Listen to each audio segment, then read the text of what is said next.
Hi, my name's Shawn Bishop. I'm the founder of Decibel Farms. We were founded in 2016, one of the first licenses issued in the state of Oregon for recreational ganja.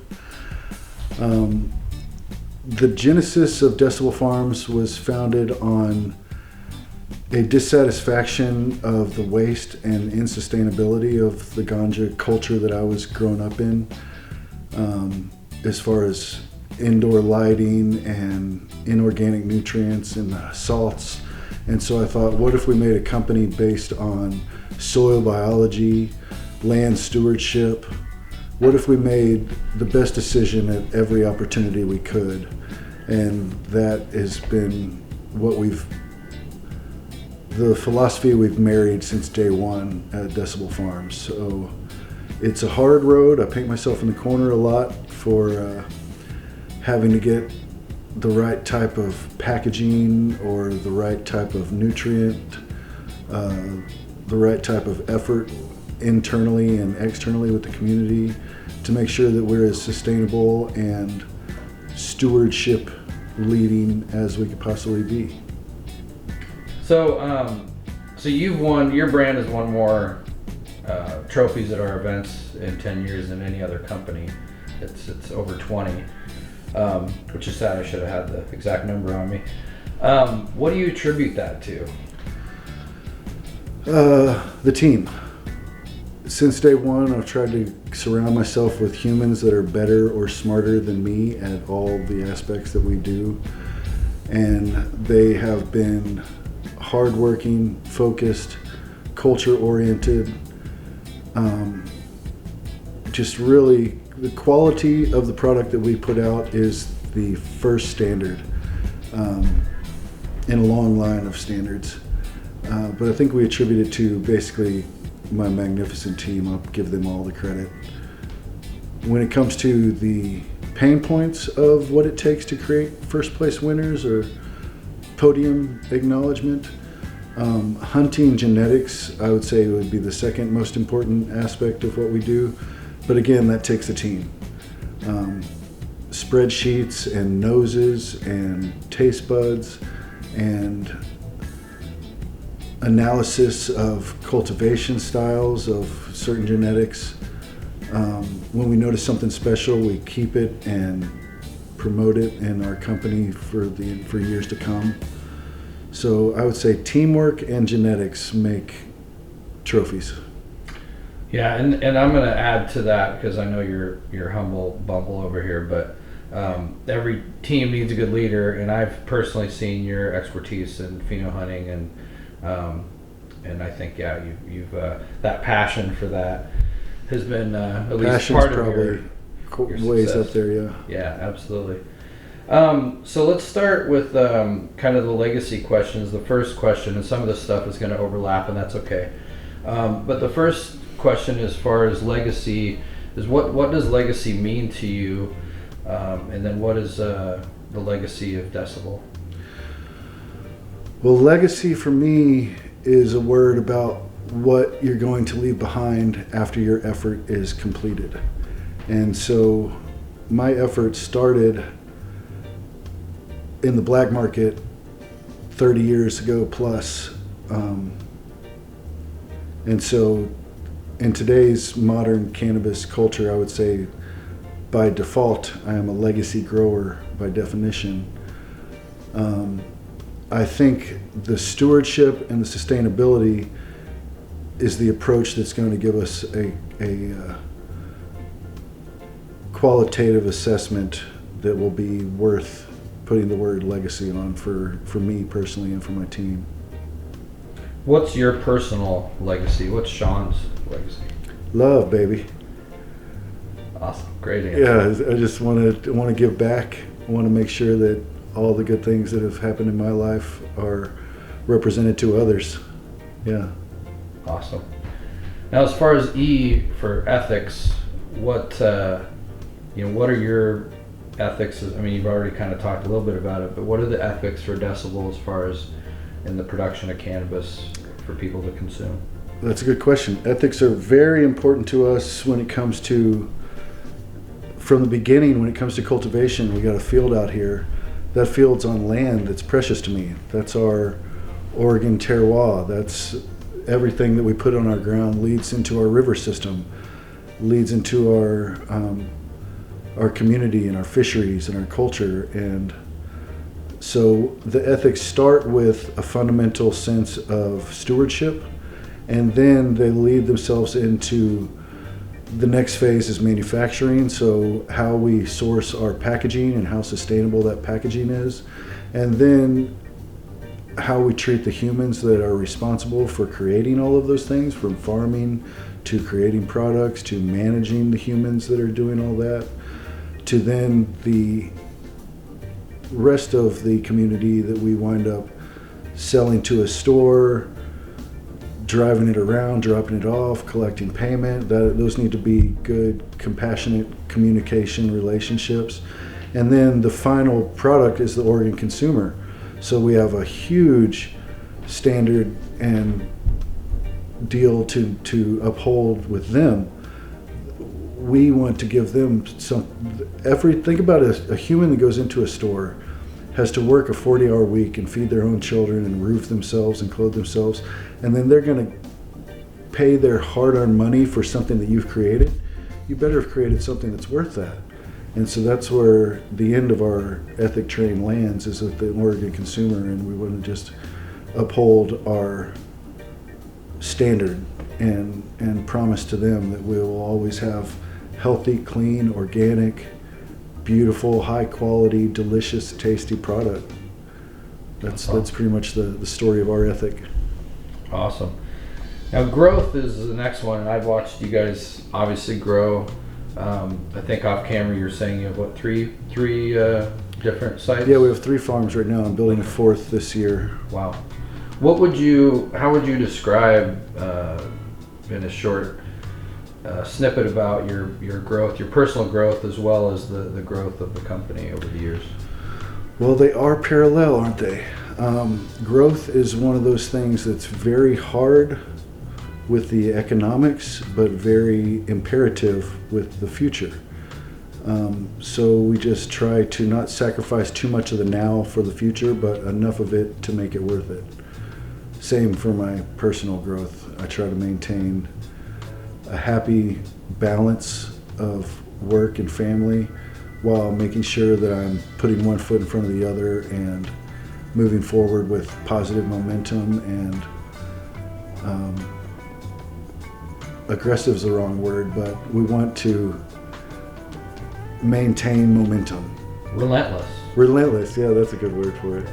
Yeah, you guys have definitely been relentless, and that seems like that's what it takes to stay in the game. So the next letter is A for accomplishments, and obviously, being in 10 years the most awarded brand as far as our personal Growers Cup. You've also won other awards at other cups, high times, and different things. What along with those, maybe say a few words about how that's been, how you felt with that, but also what other accomplishments is Decibel proud of? Well, that is a good indicator. Is the fact that we're the most awarded company in the state is something I'm extremely proud of. My entire team is extremely proud of. But the biggest, when it comes to the economics of this industry and how challenging it is for all of us, farmers and producers and processors and wholesalers and stores, the fact that we can have close to 40 humans that work for us that can clothe themselves and feed their children and roof themselves and support their own lives, that's a win right there. That's a big W in my mind. That's the greatest accomplishment of my life so far, is that I can allow other humans to feel comfortable and confident that they have something positive to go into every day, with a community and culture that they're proud of, with products that they stand by and put their heart and love and soul into. So really the team and the internal community is my greatest accomplishment.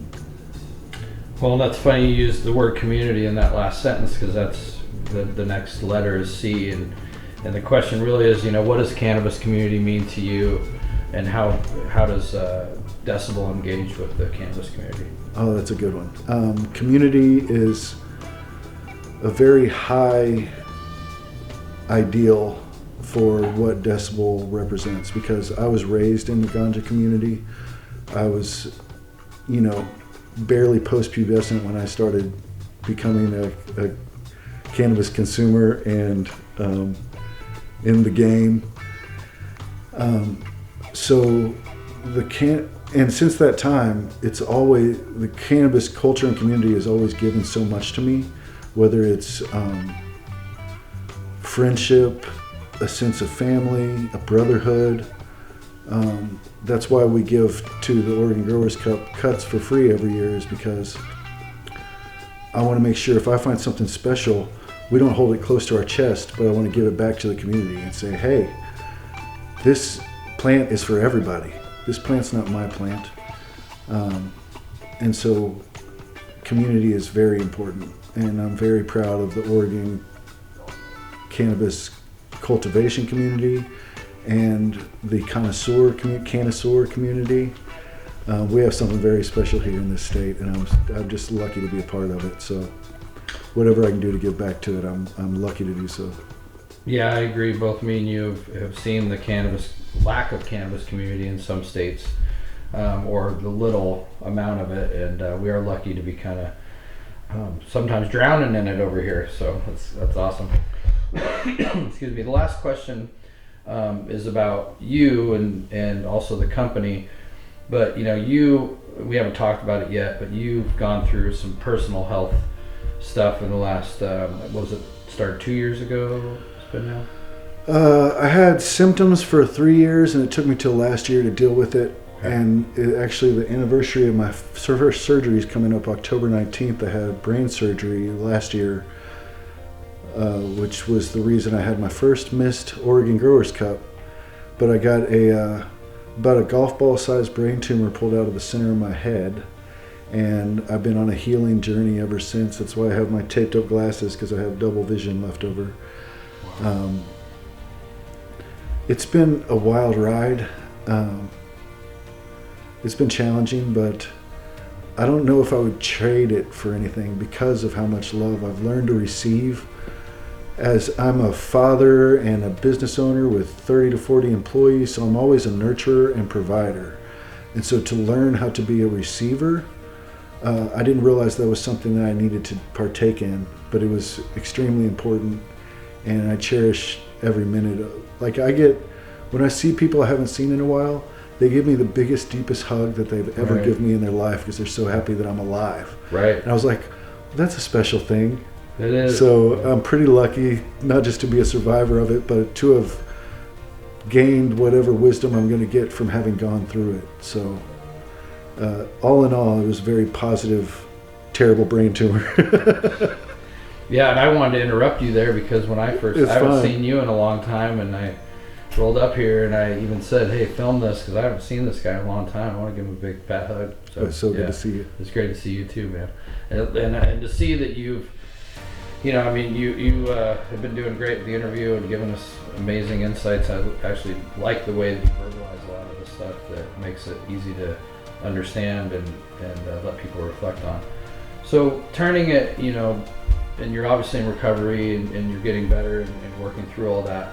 What is in the future for Decibel Farms and for you? Where do you guys, what's on your future plan? Well, we kind of stay the course when it comes to what the future is going to be.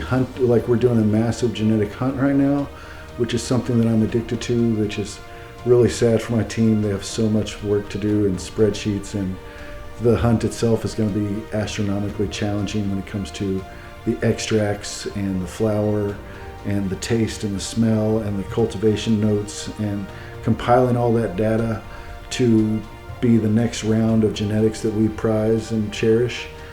So that's a big part of the future. Another one is I'm building a 4th farm right now. So continuing to cultivate and scale as much as we can in these challenging environment when there's barely enough money to actually get the present job done, let alone the future job done. So the future is just stay the course and keep doing what we've been doing, and try to continue to make everybody proud of us that we can. Love it. Awesome. Anything else that you want to say or that we didn't cover? Um, if I think about it, I'm just very lucky to be a part of the Oregon ganja community and culture. And they've always had my back, and I can't thank them enough for that. They've supported our company, our brand, our mission, our stewardship. The path we've been on is totally paralleled with what Oregonians seem to want out of a responsible company. So I'm just grateful. I guess gratitude and luckiness is the biggest emotions I have towards the thing that I'm a part of. Well, I know a lot of people are going to be, that don't have the chance to see you personally. I think this video is going to make a lot of people happy to see that you're doing well, and that'd be great. Yeah, I'm looking forward to that too. So sweet. Thank you, Nathan. Dude, thank you, dude.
Welcome to Rebel Roots Farms in Rogue River, Oregon.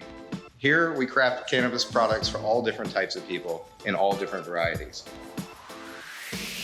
Portable, convenient items such as vape pens and tinctures for those on the go, along with premium dabbables like live rosin and diamonds. Our infused funny honey can make any day a holiday, and our THC and CBD Rick Simpson oils are widely recognized for potency and effects. We focus on capturing the natural essences of the whole plant with full spectrum extractions and natural cannabis terpene infusions. State-of-the-art equipment and collaborations with industry leaders allow Rebel Roots Farms to stay at the forefront of cannabis innovation and processing. We hope you enjoy our products as much as we enjoy making them.